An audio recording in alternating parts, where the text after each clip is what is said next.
అండి యూరోప్లోనే చాలా ఫేమస్ అయిన ఆమ్స్టర్డామ్లో రెడ్ లైట్ ఏరియాకి వచ్చామన్నమాట. సో ఇక్కడ నుంచి మొత్తం ఆ కొస వరకు రాత్రి 12 అయింది. ఇక్కడ నుంచి పొద్దున వరకు మామూలుగా ఉండదు. మొత్తం అంటే గ్లాసుల్లో ఉంటారు. ఆ గ్లాసుల్లో అమ్మాయిలు బట్టలు ఇప్పుకొని ఉంటారనమాట.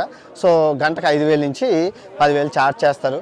సో దీని చరిత్ర చూసుకుంటే ఇక్కడ గంజాయి, వ్యభిచారం, లేగలు. దీని గల కారణం ఏంటంటే మీ అందరికీ తెలుసు వరల్డ్ వార్ టైం అప్పుడు వీళ్ళ భార్యలను వదిలేసి వీళ్ళు వెళ్ళిపోతే మీ అందరికీ తెలిసిందే ఇది చలి ప్రదేశాలు. సో వేడి అందరికీ అవసరం. శృంగారం కూడా ఒక ఆహారం లాంటిదే వీళ్ళకి. సో ఈ విధంగా వీళ్ళు ఇక్కడ పోర్ట్ ఏరియా ఉండేదన్నమాట. వీళ్ళు ఏం చేసేవారంటే మొత్తం అందరూ పోర్టుల దగ్గరికి వెళ్ళేవారు, వెళ్తున్న వాళ్ళు అలా జరిగేది. చరిత్ర అయితే అది. సో కళ్ళు మూసుకొని వెళ్ళండి. మన వాళ్ళు ఎవరైనా వస్తే మొత్తం గ్లాసుల్లో అందరూ ఉంటారు.